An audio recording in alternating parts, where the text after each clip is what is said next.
Esaten da inoiz ez dela azten, oroitzen den persona. Tagu nola haztu lehen lerroan, beti hortxe egona.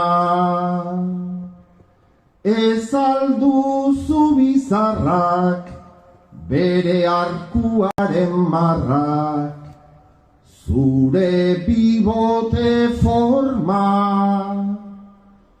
Beti maiteko zaitut bots, zure kemen, zure bihotz, euskal seme ona.